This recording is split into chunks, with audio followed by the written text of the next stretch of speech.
Assalamualaikum warahmatullahi wabarakatuh.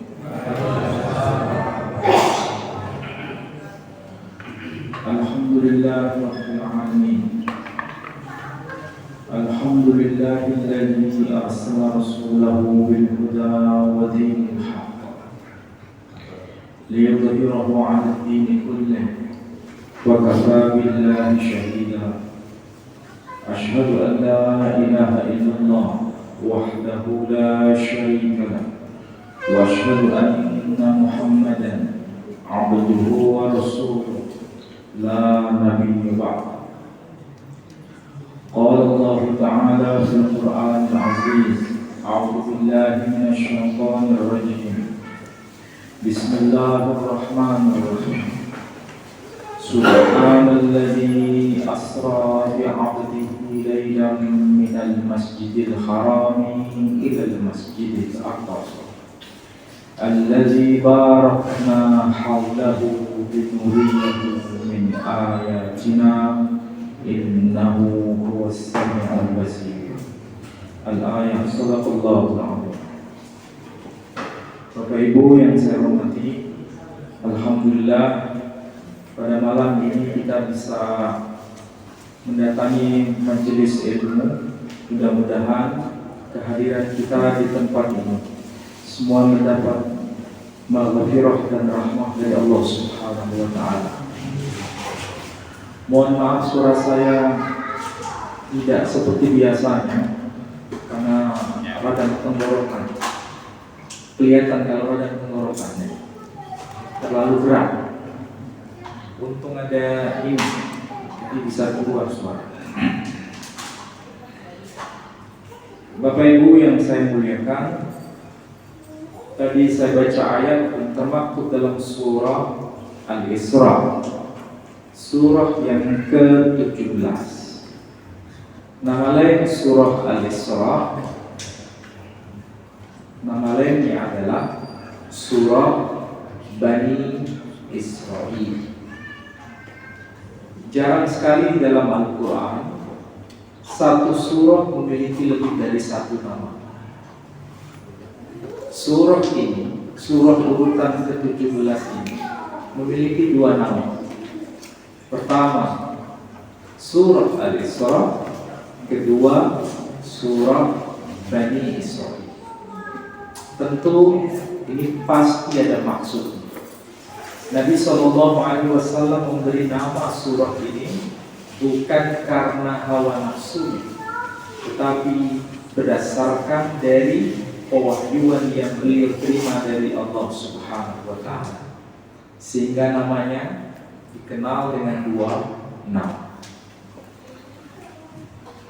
Singkat kata, mengapa satu surah ini memiliki dua nama, dan dua nama itu ada kedekatan makna.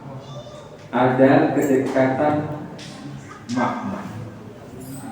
Karena di ayat ini disebutkan satu tanda, disebutkan satu kata kunci.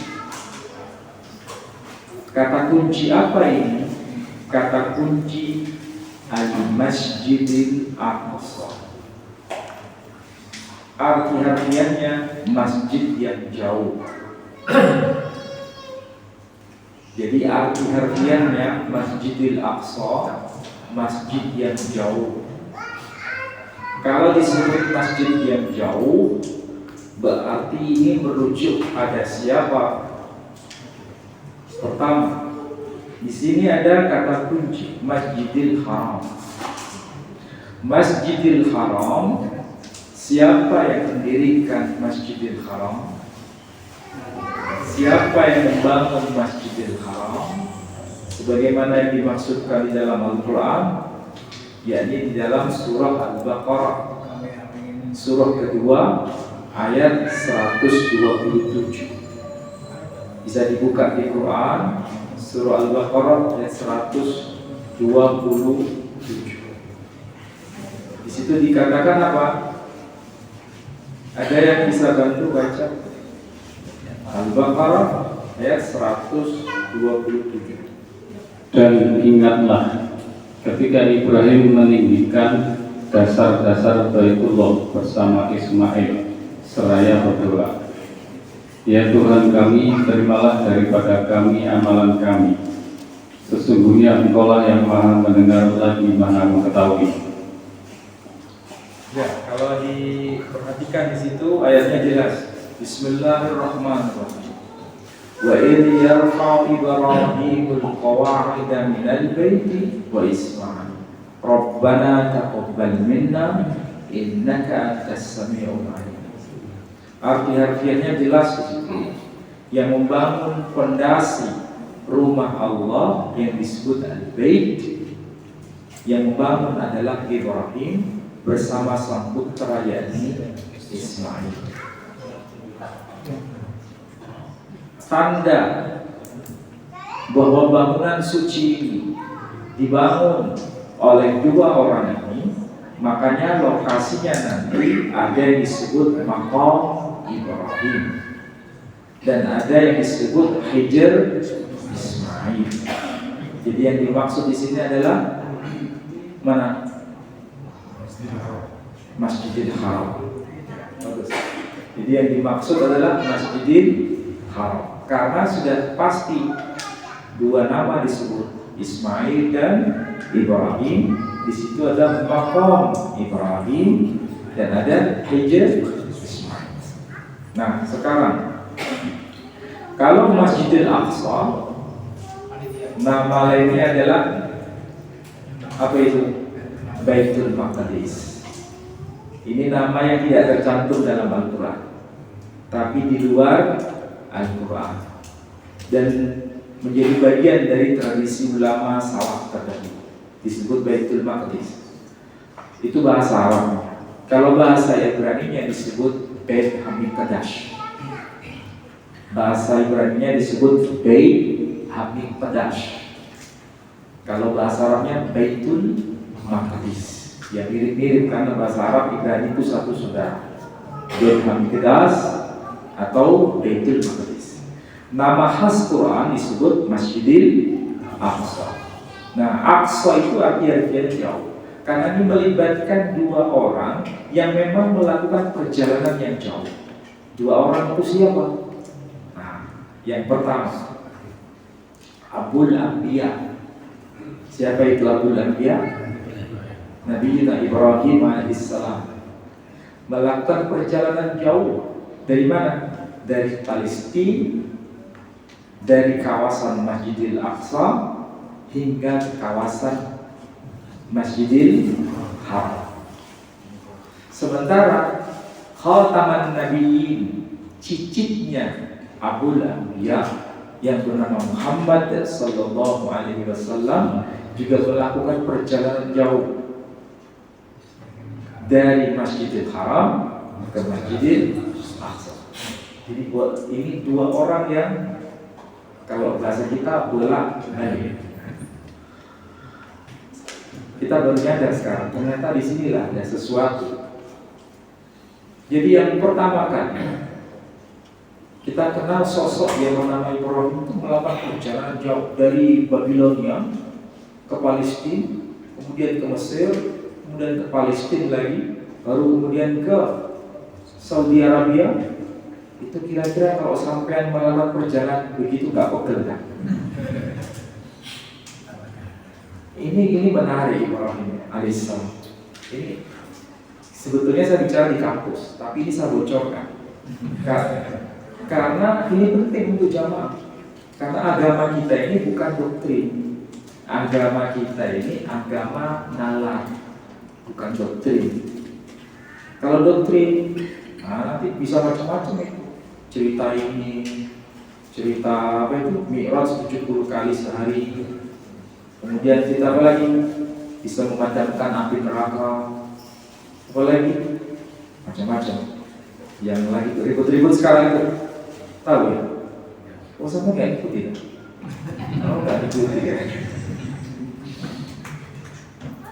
Ya, apa sebabnya ya? Ibrahim alaihissalam dari kawasan yang jauh sampai kemudian ke Saudi Arabia.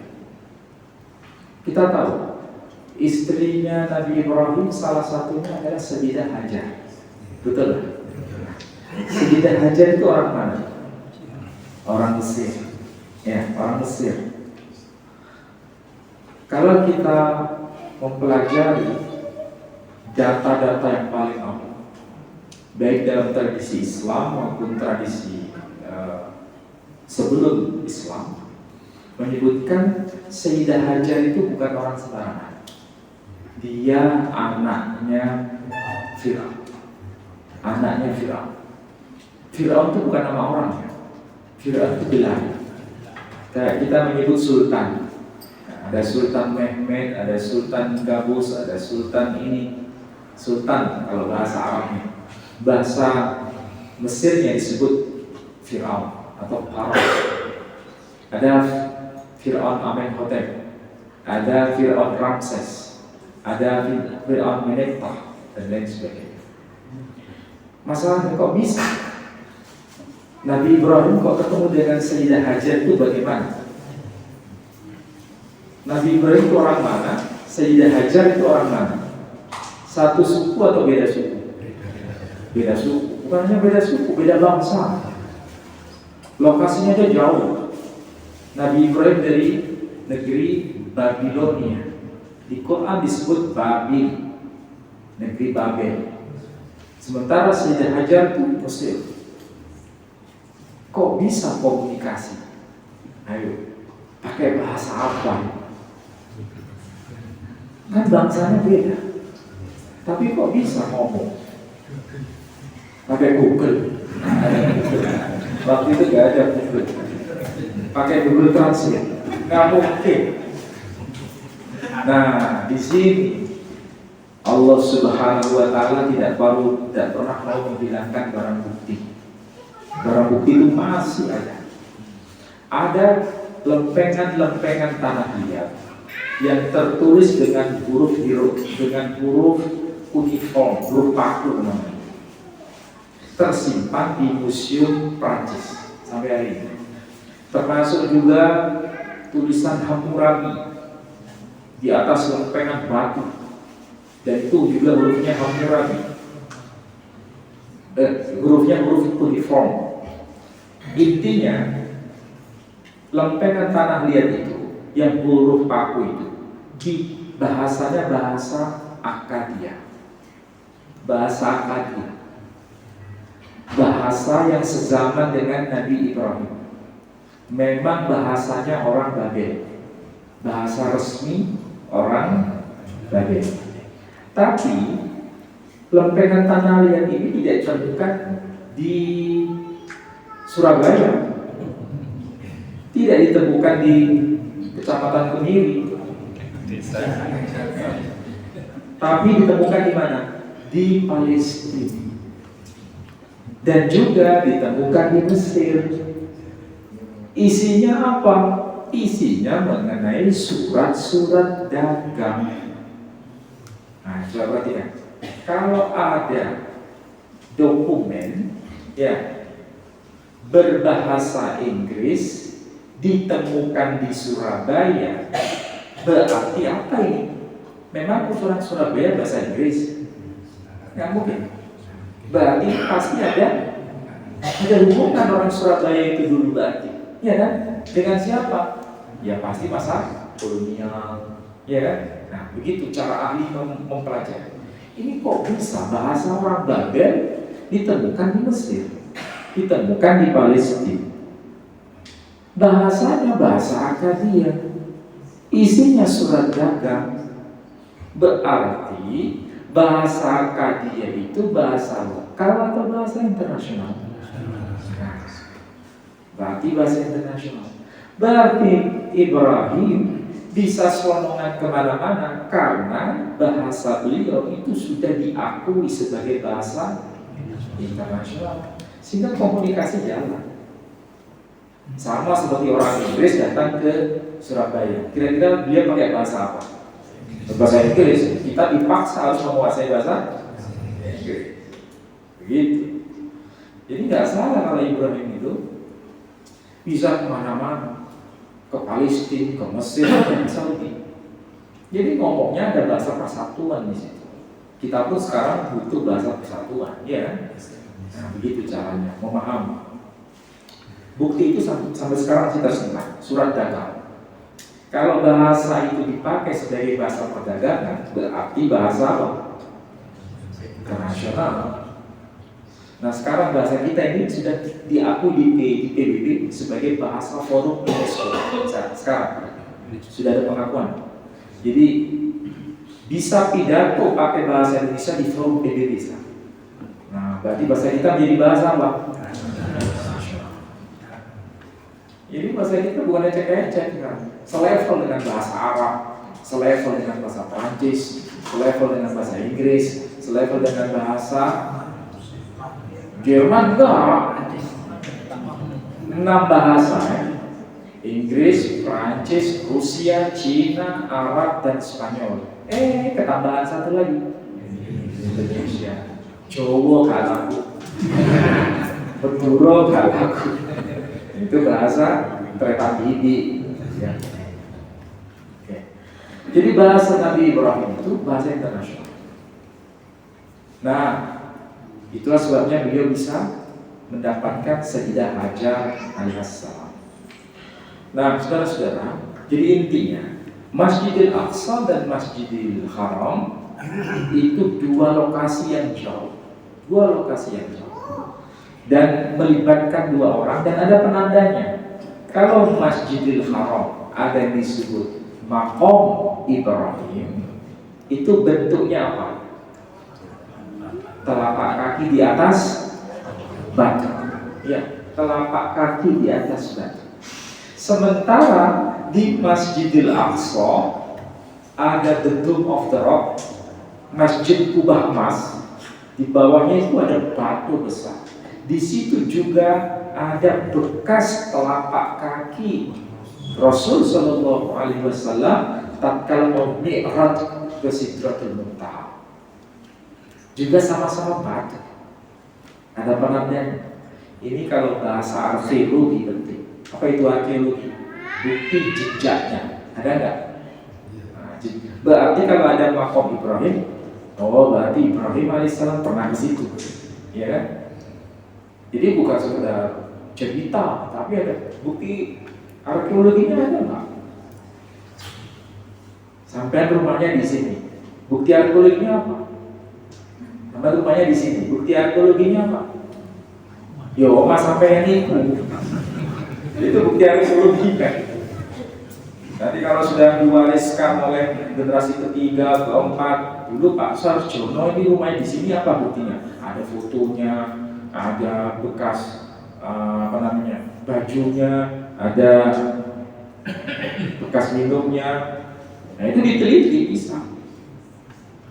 Oke. Nah, dua tempat, Masjidil Haram dan Masjidil Aqsa, itu sebetulnya ada grand design. Saya belum bahas yang isruf ya. Ini bahas yang grand design-nya dulu. Apa sih grand design? Rancangan ilahi. Rancangan ilahi. Begini. Sebetulnya Allah Subhanahu wa taala menempatkan dua masjid suci di kawasan yang sangat penting, yang kedua-duanya itu saling berhubungan. Kalau Masjidil Haram itu terletak di kawasan Mekah yang diberi nama Bismillahirrahmanirrahim, Wattini wazzaitun, Waturi sinin, Wahadal baladil amin. Kalau bagian akhir itu dan demi negeri yang aman. Para ahli tafsir mulai dulu sampai sekarang satu suara bahwa wahadal baladil amin, dan demi negeri yang aman ini merujuk pada Makkah Al-Mukarramah, karena di situ ada Masjidil Haram. Makanya di situ tidak boleh apa? Perang, tidak boleh apa? Membunuh, tidak boleh berkata kotor, ya kan? Fasad dan lain sebagainya. Pokoknya hal negatif boleh nggak dilakukan di situ? Nggak boleh. Karena apa? wa hadzal baladil amin. Ya. Sekarang bagaimana dengan Masjidil Aqsa? Masjidil Aqsa itu terletak di satu kota yang namanya Yerusalem, yang bahasa Ibraninya disebut Yerusalem. Yerusalem. Yang bahasa Arabnya sama dengan Darussalam. Ayo, ada nggak yang hafal salah satu doa yang diajarkan Nabi? Doanya adalah Allahumma antas salam, kemudian wa minkas salam, terus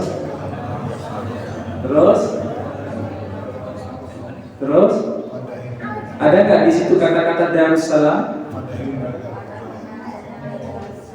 Wadkhilnal jannata Darussalam.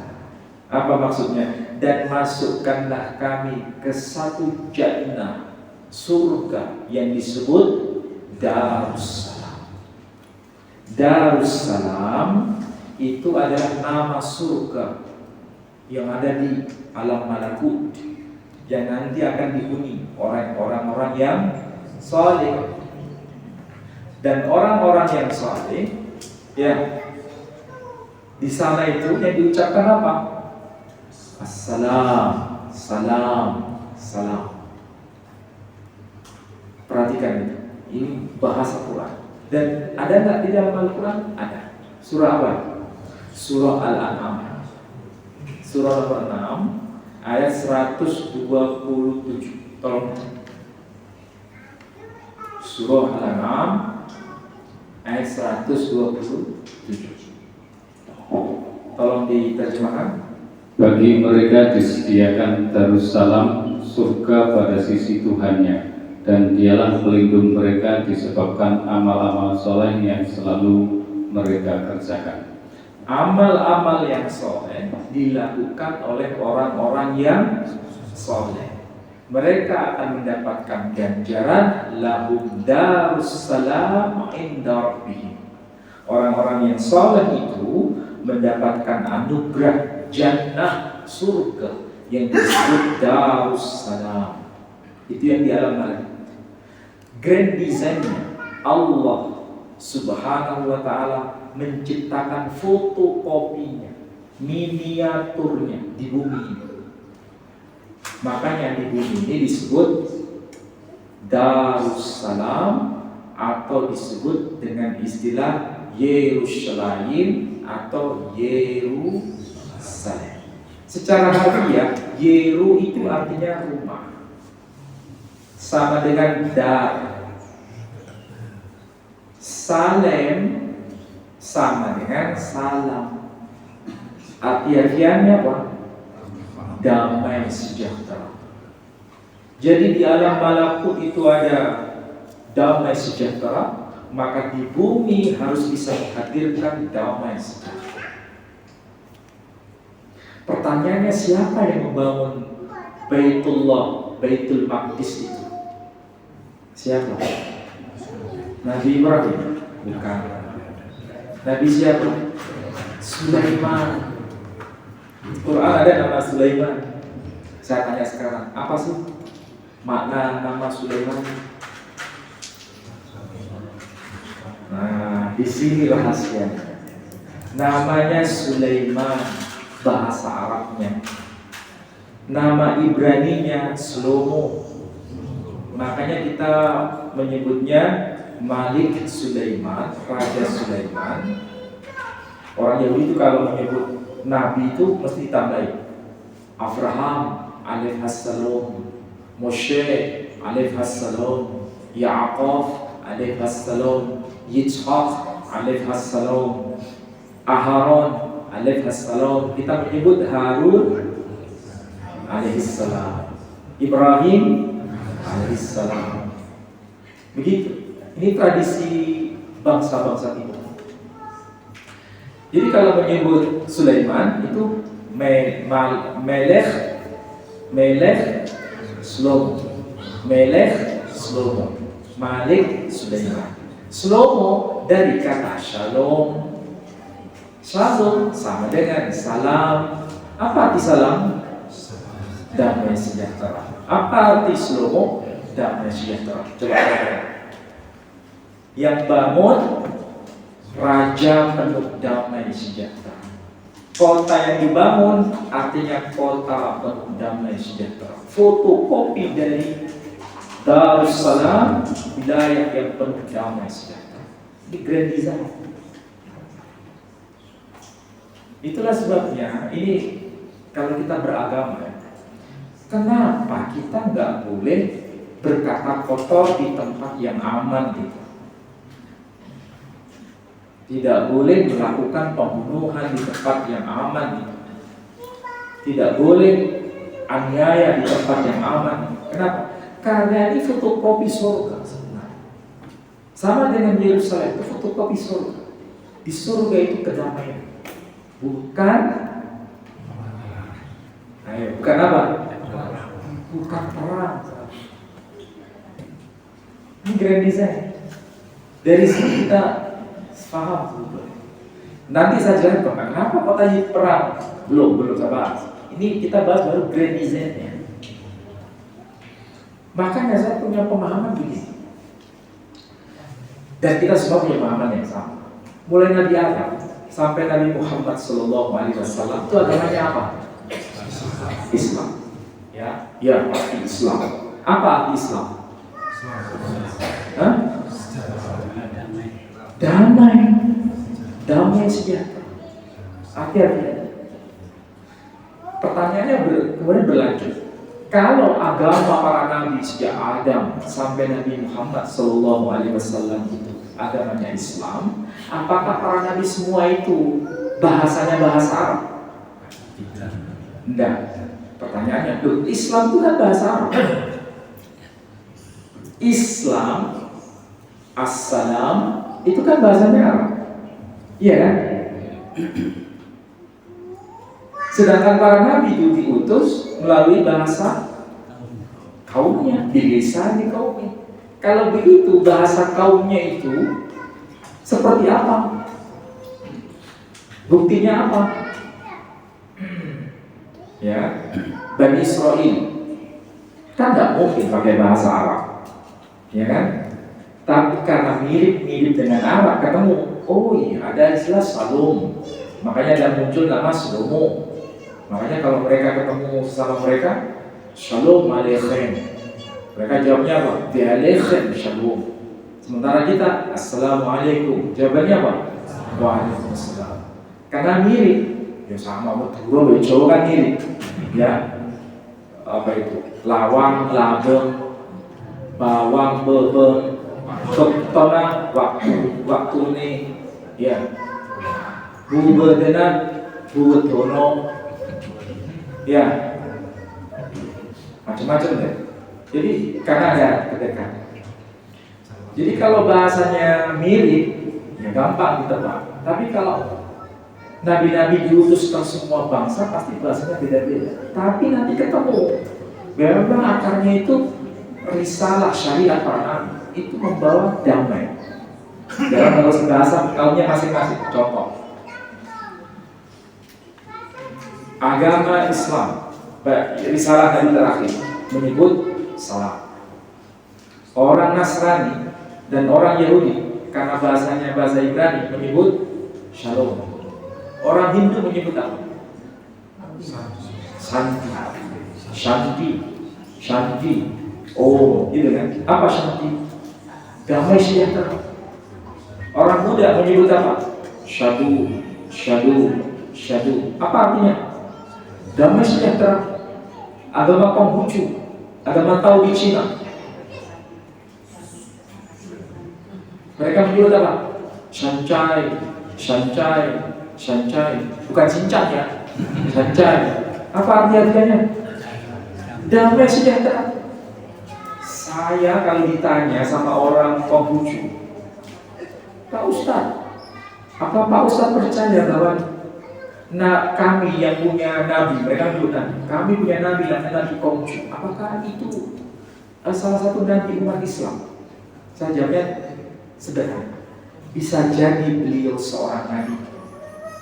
Karena apa yang diajarkan dalam kitab beliau itu persis mirip seperti yang termaktub dalam kitab kami Al-Quran. Apa tidak tahu kan kalau ada kemiripan dengan Quran?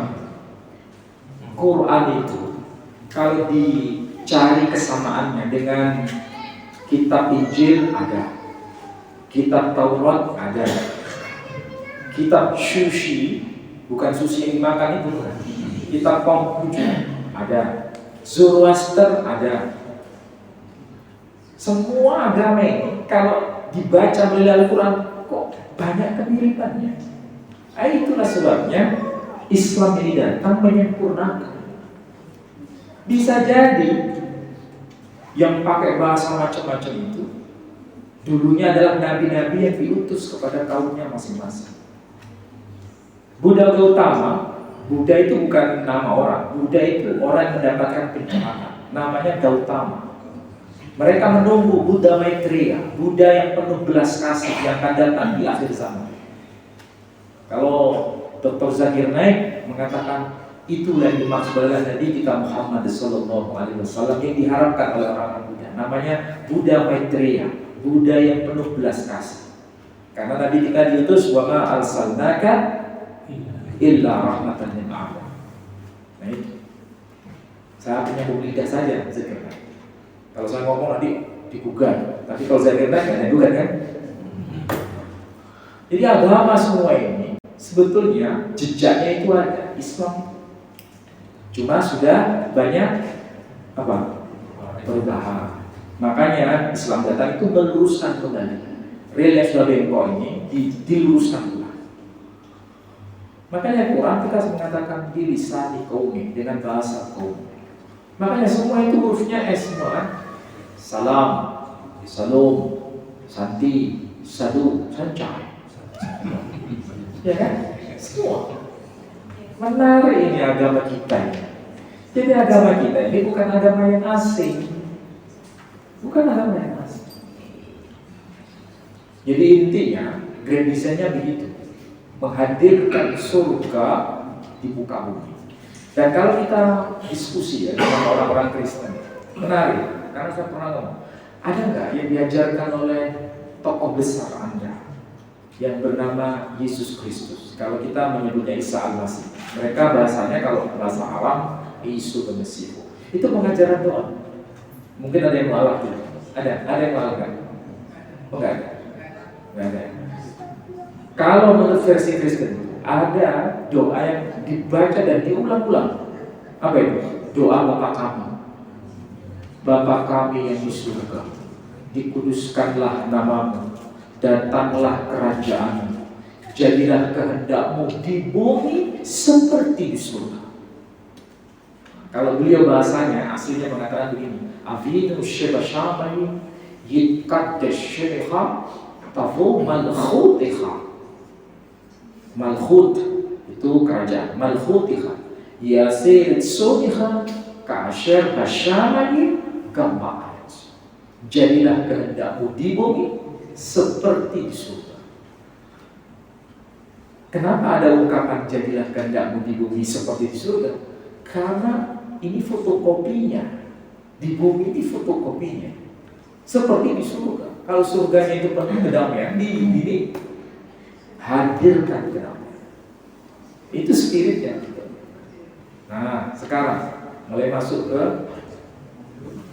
kajian historis. Kalau grand design-nya begitu, menghadirkan damai. Jadi kalau ada Muslim, ya, kalau ada seorang Muslim yang tidak menghadirkan salam, kira-kira bagaimana keislaman?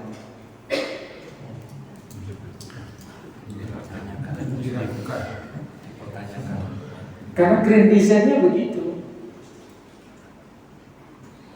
Nah, dari aspek historis kita bisa belajar. Pada masa kekhilafahan Turki Utsmani, wilayah Turki Utsmani itu kan luas, termasuk wilayah Palestina. Ya, ada nggak kekacauan, kebrutalan yang terjadi antara orang-orang Yahudi Palestina dengan orang Kristen Palestina dengan orang Muslim Palestina sebelum tahun 1948? Ada nggak? Nggak ada. Damai sejahtera di sana.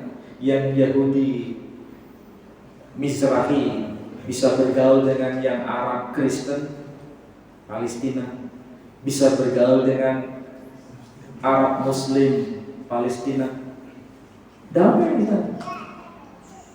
Tapi kenapa? Dan kapan mulai terjadi kekacauan? Setelah adanya pengungsi. Siapa pengungsi ini? Orang-orang Yahudi Askenazi. Dari mana? Dari Eropa.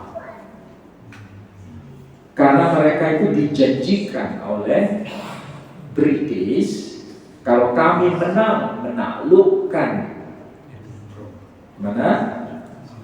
Turki Utsmani, kami akan memberikan wilayah bagi kalian yang sudah mengalami pembunuhan di Eropa itu. Kan dibunuh oleh Nazi. Ya kan? Mereka itu dibunuh ada sebabnya. Karena mereka itu menguasai ekonomi di Eropa. Dan cara menguasai ekonominya itu dengan cara jahat. Apa itu? Rentenir. Sehingga orang-orang Eropa itu merasa apa? Teraniaya. Maka tidak ada jalan lain kecuali mereka harus diusir, kata maksudnya dibunuh. Makanya muncul Nazi. Nazi itu karena orang Askenazi merasa dirinya ras paling tinggi.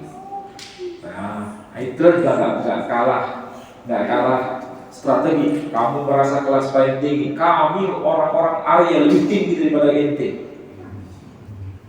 Kami adalah Uber nih. Kamu Uber nih. Kami ras tinggi, kamu kelas rendah. Orang Yahudi sebaliknya, kami pilihan Tuhan, kamu orang-orang rendah. Jadi terjadi chaos di situ. Makanya terus dan terbunuh. Kemudian janji dari pemerintahan British apa? Ada 3 opsi. Kamu akan diberikan kawasan di Uganda, Afrika untuk mendirikan negara, atau ke Argentina di Amerika, benua Amerika, atau ke Palestina di wilayah mana? Timur Tengah. Nah, disinilah mulai terjadi apa?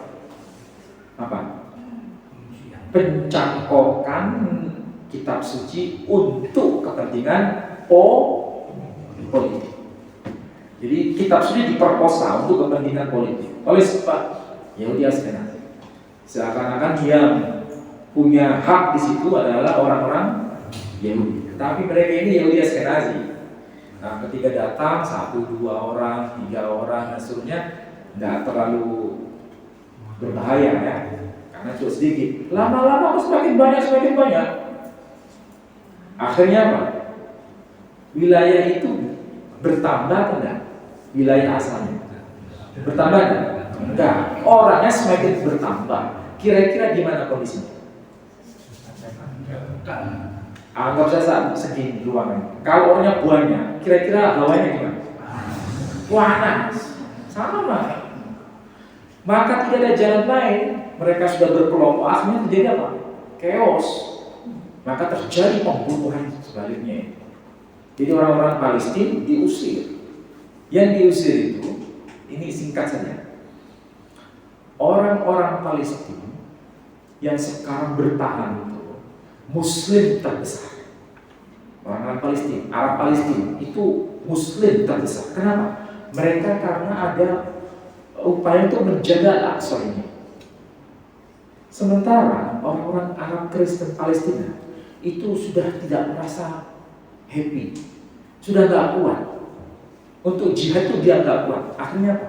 Mereka mengungsi ke Amerika sekarang. Jadi banyak orang-orang Arab Kristen Palestina mengungsi ke Amerika. Ada nggak yang pernah pergi ke Amerika USA? Ada nggak orang-orang Arab di sana? Banyak Kristen. Dia ngakunya dari Palestina. Kami yang orang Arab Kristen Palestina. Karena mereka nggak kuat di sana. Yang bertahan hanya di kota Nazaret, dan itu sedikit jumlahnya. karena untuk menjaga situs Kristennya. Yang Muslim lebih besar. Makanya kalau perjuangan Palestina itu, Islamnya lebih menonjol. Karena apa? Karena ini berkaitan menjaga situs suci. Ini kalau dikuasai oleh orang-orang Yahudi Askenazi, kalau Al-Aqsa sudah bisa dikuasai, selanjutnya melirik Madinah. Kalau Madinah sudah dikuasai, selanjutnya melirik Makkah. Kalau sudah Makkah dikuasai, mereka nggak tahu kiamat dalam yang terjadi. Maka tidak ada jalan lain harus dijawab. Siapa yang tertindas? Yang tertindas itu satu, ya, orang-orang Arab Muslim Palestina. Yang lain siapa? Orang-orang Arab Kristen Palestina. Tadi Arab Muslim Palestina. Dua, Arab Kristen Palestina. Ketiga, orang Yahudi Mizrahi Palestina. Loh kok bisa? Ya karena yang penjajah siapa? Yahudi Askenazi. Makanya di sana antara Yahudi dengan Yahudi itu bentrok. Antara Yahudi Askenazi dan penguasa Israel, negara Israel, dengan Yahudi yang pakai jubah hitam, rambutnya panjang ini, ya, kemudian menggunakan sal Palestina, bahkan mengatakan dengan bahasa Ibrani itu, perhatikan, Zen Medina Hasam, inilah negeri setan, dia bilang gitu. Ini orang Yahudi sendiri, karena dianggap melanggar hukum Torah. Jadi kalau begitu, di sana itu perang agama atau perang? Perang apa? Perang agama iya, tapi juga sekaligus perang melawan kemanusiaan. Karena yang tertindas bukan hanya Muslim, yang Kristen tertindas, Yahudi Israel tertindas. Makanya ini orang-orang Yahudi Askenazi itu serakah. Tahu serakah? Karena ada sistem apartheid. Sebetulnya bukan hanya Yahudi yang apartheid, bukan Yahudi Askenazi yang apartheid. Orang-orang Arab, agama apa, melihat kita ini orang ini, orang kelas bawah. Tapi anehnya orang kita, kalau ada orang bule, gimana perlakuan kita? Orang Eropa itu kalau melihat orang kita timur itu menganggap kita ini orang rendah. Apalagi kalau sudah kebumbuan dengan masalah agama, tambah mereka merasa ras tinggi. Itu. Nah kebetulan orang Yahudi Askenazi itu orang Yahudi Eropa, dan wataknya begitu. Bahkan kalau orang Yahudi kulit hitam, Yahudi Falasa, itu kalau donor darah ditolak. Tahu nggak orang-orang Yahudi Falasa? Kulitnya hitam. Dari mana mereka? Dari Ethiopia. Keturunan siapa? Keturunan Nabi Sulaiman dengan Ratu Balqis. Karena cucunya masih bertahan, tapi kulitnya hitam. Dan itu masalah jaminan kesehatan gak dapat. Coba apartheid kan? Bukan hanya apartheid, LGBT ada misalnya. Dan itu legal, coba bayangin. Dan ini negara agama atau bukan? Negara agama Yahudi bukan? Negara, makanya orang-orang Yahudi sendiri Israel mengatakan Zen Medina Hasatan, inilah negeri setan. Yang ngomong gini bukan kita, orang Yahudi sendiri, orang Yahudi Israel. Jadi kalau begitu, ringkasnya sederhana. Memang kita sebagai Muslim peduli mengenai Palestina, karena di situ ada situs yang namanya Masjidil Aqsa. Itu hak kita, ya, nggak bisa dilanggar. Kalau dilanggar, ini sudah masalah agama. Ya. Apalagi kalau orang-orang Yahudi Askenazi ini, kalau sudah masuk ke Masjidil Aqsa, nembaki orang-orang di situ yang ada sholat. Ya memang kita harus melawan itu, tidak bisa diam, dan kita harus berperang untuk kebenaran sampai kebenaran tegak di situ. Sebetulnya itu sudah ada keputusan PBB. Masjidil Aqsa itu diberikan haknya kepada Muslim Palestina, diberikan haknya, dan itu di kawasan Yerusalem Timur. Tapi anehnya ini masalahnya ada dekengan itu apa? Tahu dekengan? Israel itu sebetulnya negara lemah, menjadi kuat karena ada dekengan. Dekengannya siapa? Bukan hanya Amerika. Yang punya hak veto itu satu, Inggris, dua, Perancis, tiga, Amerika.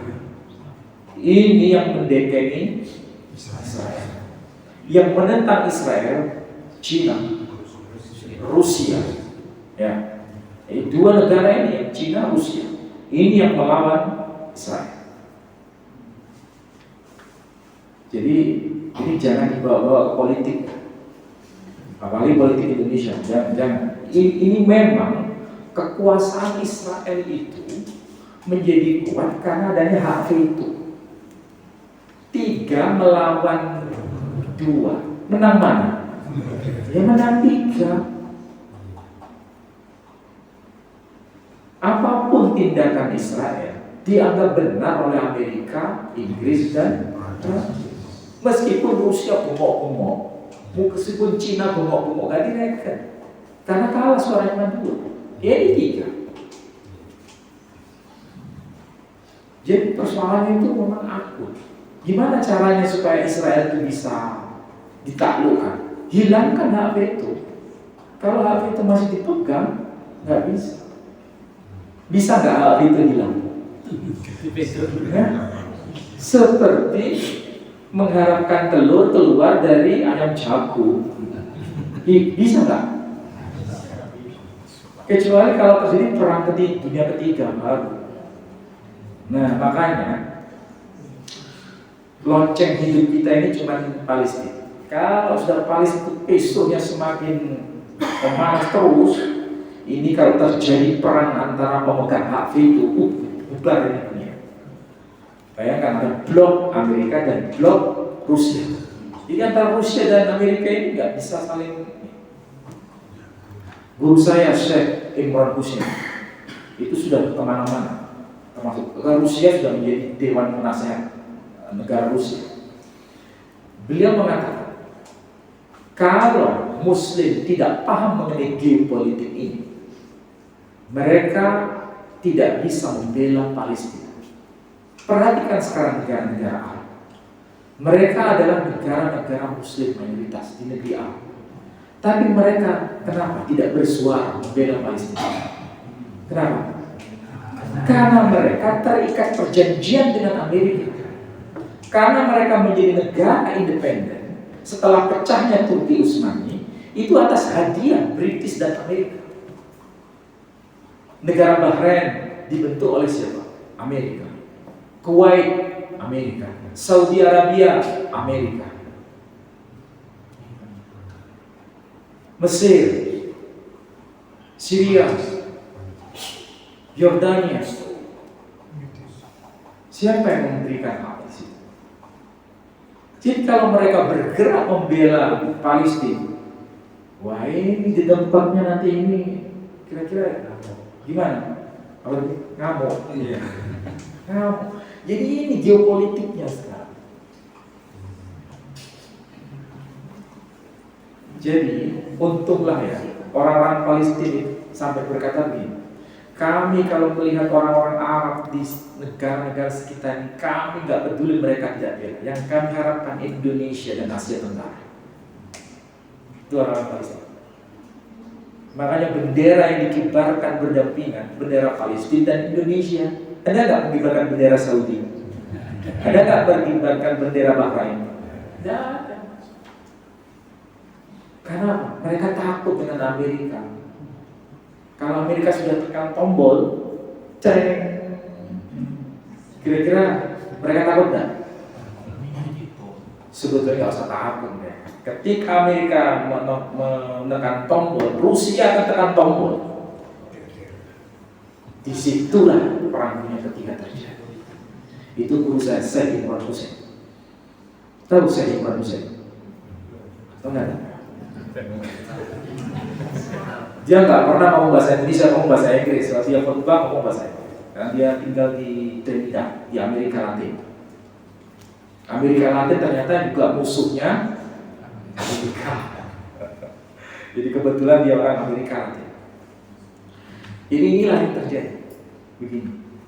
Tapi kalau kita lihat Grand Vision kayak begitu seharusnya ya. Seharusnya begini. Tapi faktanya begini. Ya nggak gimana lagi. Ya mau nggak mau harus berupaya membela kemanusiaan. Memang kita nggak bisa diam. Apa yang kita bisa lakukan, lakukan. Dengan harta, dengan nyawa. Kalau nyawa kira-kira bisa nggak? Nggak bisa. Karena apa? Kita terikat dengan apa? Hukum negara.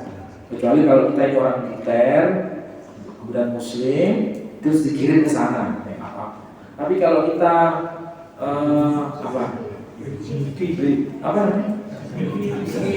sipil biasa, ya nggak bisa langsung harus datang ke sana. Ya ini bukan syahid sangit nanti. Sangit. Karena pemerintahan kita ini kan pemerintahan yang masih sekuler ya. Kecuali kalau sudah kayak pemerintah Taliban, Taliban sekarang itu sudah mulai bergerak itu. Sekarang sudah mulai siap-siap, tinggal memimpinnya aja mau berangkatkan ke sana. Tapi militernya, kalau warga sipilnya ya enggak. Militer. Indonesia juga bisa sebetulnya, tinggal kemauan bagaimana. Minimal menjaga perbatasan. Karena maunya itu negara Palestina itu kan sudah semakin kecil. Ya, itu perbatasan dijaga. Jangan sampai semakin hilang. Ini kan maunya dirampas, semua total dirampas. Oke, mudah-mudahan yang saya sampaikan bermanfaat untuk saudara-saudara sekalian. Minimal sudah tahu, grand vision-nya apa? Damai sih. Tapi sekarang seperti ini, tinggal melihat situasi politiknya seperti apa. Nah, kita punya peranan. Kalau nyawa belum bisa, ya yang tertinggi memang nyawa. Tapi kalau belum ada rambu-rambunya, ya harta ini yang harus nyampe. Saya kira demikian. Kalau ada yang mau tanya, silakan.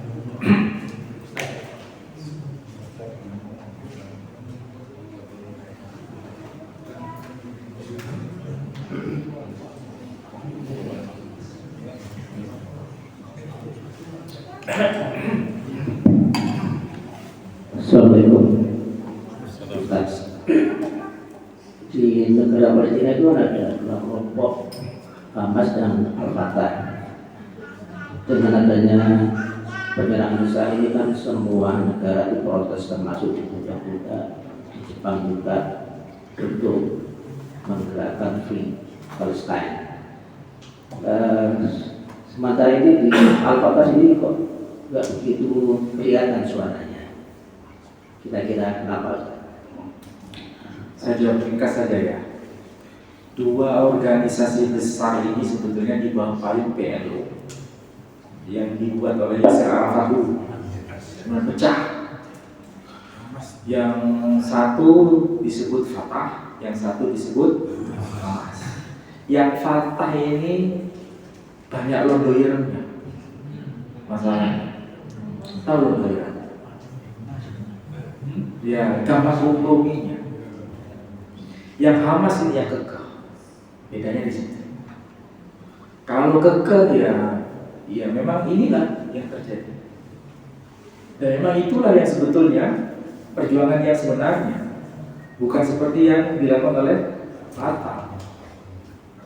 Cuma kenapa Fatah ini kok tidak banyak dukungan dari negara-negara Arab? Itu loh masalah. Justru negara-negara mendukung Fatah, bukan Hamas. Hamas itu gak didukung negara-negara Arab. Kenapa gak didukung negara-negara Arab? Ayo soal ujian nih. Kenapa Hamas tidak didukung negara-negara Arab? Apa? Backingnya itu. Karena backingnya tadi. Karena Amerikanya itu, karena Britishnya itu, karena Perancisnya itu. Makanya orang-orang Arab itu ke Weden, tahu Weden. Makanya mesti biarkan sendiri, coba bayangkan, dibiarkan sendiri menghadapi sendiri, coba. Apa enggak kasihan? Kita orang Jawa ya kasihan. Dibombardir kayak gitu, hancur lebur itu Gaza itu. Memang ini ya, orang-orang Yahudi Askenazi mau menaklukkan itu bukannya semata-mata motif menguasai wilayah, karena di situ ada sumber ekonomi. Apa? Emas hikam. Ada emas hikam. Tahu emas hikam? Minyak terbesar di kawasan Palestina yang dikuasai itu paling besar di situ. Seandainya itu negara yang Palestina berdiri, kaya, betul. Cuma kan belum tereksploitasi. Makanya mereka tahu bahwa dikuasai. Persis kayak London mau menguasai Papua. Freeport itu sebelum kita merdeka sudah dilirik oleh Belanda itu. Makanya bertahan Belanda itu menguasai Papua sampai terjadi perang apa itu namanya Trikora. Karena kita mau pertahankan itu. Persis kayak gitu. Belanda ada tahu itu gunung emas itu di Papua. Gunung emas. Tapi emas beneran ya. Kali ini emas hitam. Di Gaza itu emas hitam. Gak usah jauh-jauh bicara minyak. Sampai tahu kualitas zaitun terbaik di dunia dari mana? Kok Palestina? Dari Gaza. Jadi zaitun terbaik di dunia dari Gaza. Kualitasnya. Memang tanahnya itu tanah suci. Saking sucinya dalam tanda kutip ya. Hasilnya luar biasa. Itu baru zaitun. Seandainya Palestina berdiri dengan mengandalkan dua saja, zaitun dan minyak hitam, kaya Palestina. Kaya. Cuma masalahnya ya begitu. Ibaratnya kayak negara Brunei. Brunei itu negara besar atau kecil? Kecil. Tapi kaya apa? Minyak hitam. Kaya. Makanya negaranya kaya. Kita ini negara melarat karena sistem. Tapi kalau SDA-nya ada banyak SDA. Tapi karena sistem, yang kaya semakin kaya, yang miskin semakin sampai dolanan anak. Ya saya kira gitu ya. Mudah-mudahan manfaat. Ini bukan hanya soal agama, ini ada selain agama juga iya. Jadi campur baur sudah. Agama iya, ya, politik iya, jadi satu. Tapi itulah yang dikatakan Al-Quran, sebetulnya tradisinya begitu. Tapi manusia itu karena nafsu, kemudian terjadi apa? Kekacauan. Karena apa? Materialistik. Manusia kalau sudah materialistik, manusia nyawanya itu tidak ada. Mudah-mudahan apa yang saya sampaikan bermanfaat. Saya tutup dengan doa untuk majelis. Subhanallah wa bihamdika, asyhadu an la ilaha illa anta, astaghfiruka wa atubu ilaik. Wassalamualaikum warahmatullahi wabarakatuh.